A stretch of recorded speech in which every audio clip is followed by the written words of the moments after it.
মাত্র একটি ডিম দিয়ে মজাদার নাস্তার রেসিপি ঝটপট করে বানিয়ে নিতে পারবেন হাতে যদি থাকে 5 মিনিট সময়। আর মেহমান যদি আসে তাহলে এই নাস্তার রেসিপিটা সহজে বানিয়ে দিতে পারবেন।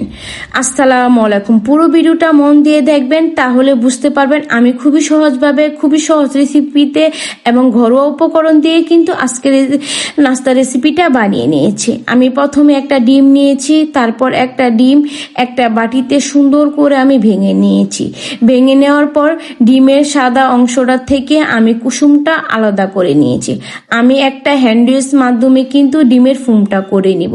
যদি আপনাদের কাছে ইলেকট্রিক বিটার থাকে তাহলে কিন্তু খুব সহজেই কিন্তু ডিমের ফোমটা কিন্তু বানিয়ে নিতে পারবেন। আমার কাছে কিন্তু ইলেকট্রিক বিটার ছিল, কিন্তু আপনাদেরকে সহজভাবে দেখাবো বলে কিন্তু আমি ইলেকট্রিক বিটারটা ব্যবহার করিনি। হ্যান্ডউইচ দিয়ে কিন্তু আমি আপনাদেরকে ডিমের ফোমটা করিয়ে দেখাবো।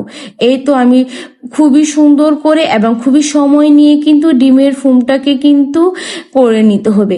একটু পর পর থেমে থেমে আবার হ্যান্ডউইচটাকে ভালোভাবে লাড়িয়ে কিন্তু ডিমের ফোমটা কিন্তু করে নিতে হবে। ডিমের ফোমটা যত পারফেক্ট হবে আজকের রেসিপিটা খেতেও কিন্তু তত স্বাদ এবং তত সুস্বাদু হবে। এই যে দেখুন আমার এখানে কিন্তু ডিমের ফোমটা করা শেষ হয়ে গেছে। আমি কিন্তু পুরো ডিমের ফোমটা কিন্তু এই হ্যান্ডউইচ দিয়ে কিন্তু করে নিয়েছি। এই যে দেখুন ডিমের ফোমটা ঠিক এরকম হবে। এই যে দেখুন আমি সুন্দর করে ডিমের ফোমটা কিন্তু বানিয়ে নিয়েছি। এই যে আমি আপনাদেরকে একটা চামচ দিয়ে দেখাচ্ছি আমার ডিমের ফোমটা কিন্তু একেবারে পারফেক্ট হয়েছে। আমার এই ডিমের ফোমটা আমি সুন্দর করে রেখে দিয়ে এখন এক সাইড করে রেখে দেব। এখানে আমি ডিমের কুসুমটা যে আলাদা করে রেখেছি, এই ডিমের কুসুমটার সাথে আমি এখানে অল্প একটু চিনিটা আপনাদের টেস্ট অনুযায়ী দিবেন। আপনারা যতটুকু মিষ্টি খান সে অনুযায়ী কিন্তু চিনিটা দিয়ে নিতে পারবেন। এই তো আমি সুন্দর করে ডিমের কুসুমটার সাথে চিনিটাও কিন্তু আমি ভালোভাবে মিশিয়ে নিব। একেবারে মিহিম করে নিবেন যেন চিনির দানাটা যেন না থাকে।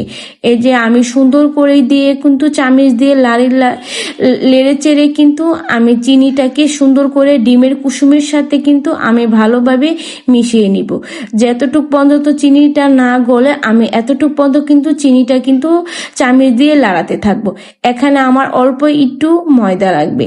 ডিমের কুসুমের সাথে কিন্তু ময়দাটা দিবেন এবং এটা দিয়ে হবে পারফেক্ট একটা ডো তৈরি। এই যে আমি ডিমের কুসুমটাও কিন্তু ময়দার সাথে ভালোভাবে মিশিয়ে নিব। এখানে আমার অল্প একটু পানি লাগবে। আমার অল্প একটু পানি দিয়ে নিব। পানি দেওয়ার পর ডিমের কুসুমের সাথে ময়দাটা আমি সুন্দর করে ভালোভাবে চামচ দিয়ে কিন্তু মিশিয়ে নিব। যতটুকু পর্যন্ত না মিশিয়ে সময় নিয়ে কিন্তু ভালোভাবে কিন্তু মিশিয়ে নিবেন। এই যে আমি চামচ দিয়ে ভালোভাবে কিন্তু চিনিটা এবং ময়দাটা কিন্তু ডিমের কুসুমের সাথে কিন্তু মিশিয়ে নিব। আর আমাদের ডোটা যে কেমন হবে আমি আপনাদের কিন্তু চামচে উঠিয়ে উঠিয়ে কিন্তু দেখাচ্ছি। এতটুক না পাতলা হবে না ঘন হবে, মিডিয়াম সাইজের একটা ডো করে নেবেন।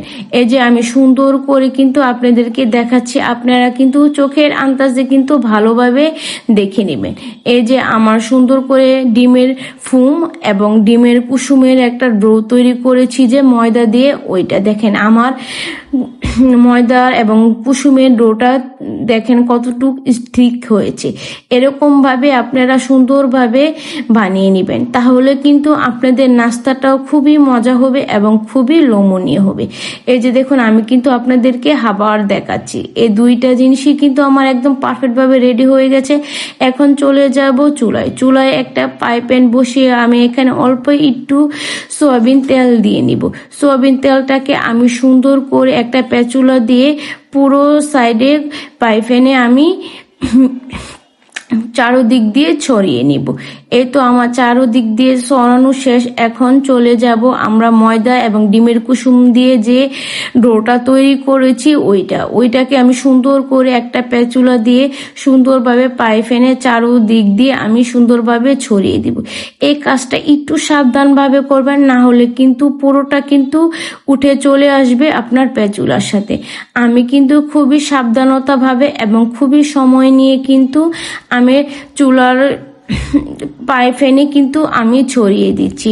এই যে দেখুন আমার কিন্তু এখানে ছড়ানোটা শেষ হয়ে গেছে। এখন আমি সুন্দর করে ডিমের ফোমটা যে করে রেখেছি একটা চামচ দিয়ে সুন্দর করে আমি ডিমের ফোমটা কিন্তু এখানে দিয়ে দিব। এই যে দেখুন আমার ডিমের ফোমটা কিন্তু আমি সুন্দর করে দিয়ে চারো সাইড দিয়ে কিন্তু আমি চামচ দিয়ে ছড়িয়ে দিচ্ছি। এই ছড়ানোটা সুন্দর করে ছড়িয়ে দিবেন, যেমন ডিমের কুসুমের সাথে যেন সাদা অংশটা যেন সুন্দরভাবে মিলিয়ে যায়। এই যে আমি সুন্দর করে দিচ্ছি। আর আপনারা এই নাস্তাটা কিন্তু ঝটপট করে পরিবারের সাথে বানিয়ে কিন্তু শেয়ার করতে পারেন, তেমন একটা সময় লাগে না, মাত্র 5 মিনিটে কিন্তু আমি এই নাস্তা রেসিপিটা আপনাদেরকে বানিয়ে দেখাচ্ছি। জাস্ট ভেঙে বলার জন্য আমার ভিডিওটা একটু বড় হয়েছে, কিন্তু পুরো ভিডিওটা কিন্তু প্রথম থেকে শেষ পর্যন্ত দেখে যাবেন। আর যদি ভালো লাগে তাহলে একটা লাইক একটা কমেন্ট করে যাবেন। আর যদি নতুন হন তাহলে অবশ্যই একটা সাবস্ক্রাইব করে যাবেন। এখানে আমি অল্প একটু ডিমের কুসুম রেখেছি। ডিমের কুসুমটা দিয়ে আমি সুন্দর করে ভালোভাবে কিন্তু এখানে ডেকোরেশন করে দিচ্ছি, যেন নাস্তাটা দেখতে যেন সুন্দর হয়। যে নাস্তা দেখতে সুন্দর হয় এই নাস্তা কিন্তু খেতেও মজা। এই তো আমার সুন্দর করে ডিমের কুসুমটা সাদা অংশে দেওয়া শেষ। এখন আমি ঢাকনা দিয়ে মাত্র 5 মিনিট অপেক্ষা করব। এই যে দেখুন 5 মিনিট অপেক্ষা করার পর আবার ফিরে আসলাম। এই যে দেখুন আমার মজাদার একটা ডিমের নাস্তা কিন্তু সম্পূর্ণ তৈরি হয়ে গেছে। দেখুন দেখতে কতটা সুন্দর এবং কতটা ইয়াম্মি হয়েছে।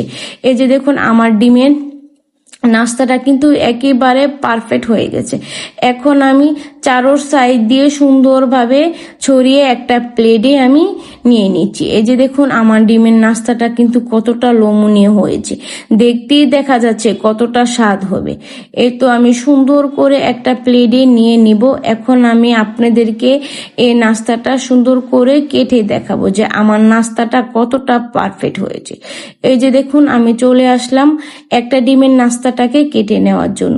এই নাস্তাটা কিন্তু আপনারা বানিয়ে কিন্তু পরিবারের সাথে শেয়ার করতে পারবেন এবং আপনার পরিবার কিন্তু খুশি হয়ে যাবে এবং আপনার প্রশংসা করবে। আমার এই নাস্তা রেসিপিটা কিন্তু ঘরোয়া উপকরণ দিয়ে, যদি হাতের কাছে একটা ডিম আর যদি 1 চামচ ময়দা থাকে তাহলেও কিন্তু এই নাস্তাটা আপনারা ঝটপট করে বানিয়ে নিতে পারবেন। আর সময় তো আপনারা নিজেরাই দেখছেন, মাত্র 5 মিনিটে কিন্তু আমার এই মজার নাস্তা রেসিপিটা কিন্তু তৈরি হয়ে গেছে এবং আপনাদের বাচ্চার টিফিনেও কিন্তু এই নাস্তাটা কিন্তু তৈরি করে দিতে পারবেন। যাদের বাচ্চা ডিম খেতে পছন্দ করে না তারা এইভাবে একবার বানিয়ে ট্রাই করে দেখতে পারেন। অবশ্যই আপনার বাচ্চা কিন্তু এই রেসিপিটা দেখে অবশ্যই কিন্তু খেতে যাবে।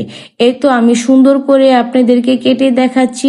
আমার ভিতরে এবং বাইরে দিয়ে কিন্তু অনেক সুন্দর এবং অনেক পারফেক্ট হয়েছে এবং আপনাদের কিন্তু আমি হাত দিয়ে কিন্তু চেপে দেখাচ্ছি এবং আপনাদেরকে আমি খেয়েও দেখাচ্ছি।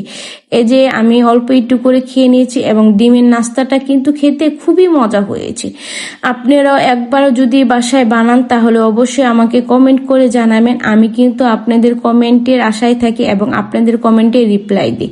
আর অবশ্যই কিন্তু একটা লাইক একটা কমেন্ট করে যাবেন, তাহলে আমি পরবর্তী ভিডিও বানানোর জন্য উৎসাহিত হই এবং আপনাদের সুন্দর সুন্দর কমেন্টের আশায় কিন্তু আমি আপনাদের জন্য মজার মজার এবং ইউনিক নাস্তা রেসিপি নিয়ে আসবো। এই যে দেখুন আমার পরিবারের সবার সাথে কিন্তু আমি এই নাস্তা রেসিপিটা কিন্তু বানিয়ে শেয়ার করেছি এবং সবাই খেয়ে কিন্তু খুবই প্রশংসা করেছি। তার জন্য আপনারা আর বসে থাকবেন না, জলদি করে এই নাস্তা রেসিপিটা বানিয়ে নিন এবং খুবই মজাদার এবং খুবই ইয়াম্মি হয়েছে। সবাই ভালো থাকবেন, সুস্থ থাকবেন। আশা করি পরবর্তী ভিডিওর জন্য অপেক্ষা করবেন। আল্লাহ হাফেজ।